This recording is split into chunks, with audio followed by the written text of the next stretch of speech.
एक आदमी धन की चाह कर रहा था, तो एक दिन राजा के महल से उसकी रानी का जो रत्न जटित हार था, उसमें लाल मणियां ऐसी थी कि बाज की दृष्टि पड़ी, पंजे में उठा के निकल गया और बहुत उड़ करके एक खजूर के पेड़ में टांग दिया जाके।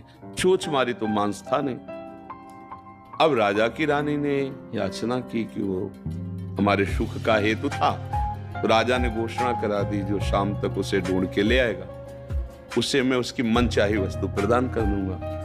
तो वो आदमी कोई कहीं ढूंढ रहा है, कहीं खोज रहा है, वो नदी के किनारे लग गया और एक जगह गया तो उसे वही हार दिखाई दिया जैसा बताया गया था।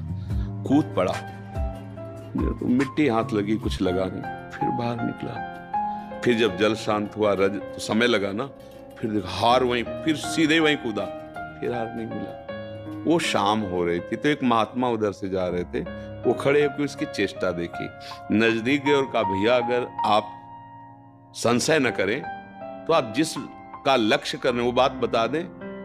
तो आने नहीं, तुम जाओ, क्योंकि मतलब वो ये पा जाएगा। बोले नहीं, मुझे कुछ चाहिए नहीं, मैं केवल आपका सहयोग करूंगा। तो उनका देखो ये वो हार है और मैं इसे सुबह से खोज रहा हूं, बार बार इसमें कूद के, और है वो। तो उनका देखो भैया आप मूर्ख हो, अगर वहां होता तो सुबह से कूद रहे हो, हाथ कीचड़ लगा, हार मिल जाता।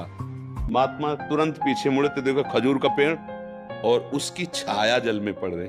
बोले हार वो ऊंचाई पर टंगा हुआ है, उसकी छाया, तुम जीवन भर कूदते रहो, वहां नहीं मिलेगा, हार वहां है। समझ गए? हमारी बुद्धि रूपी रानी सुख रूपी हार खो दिया है।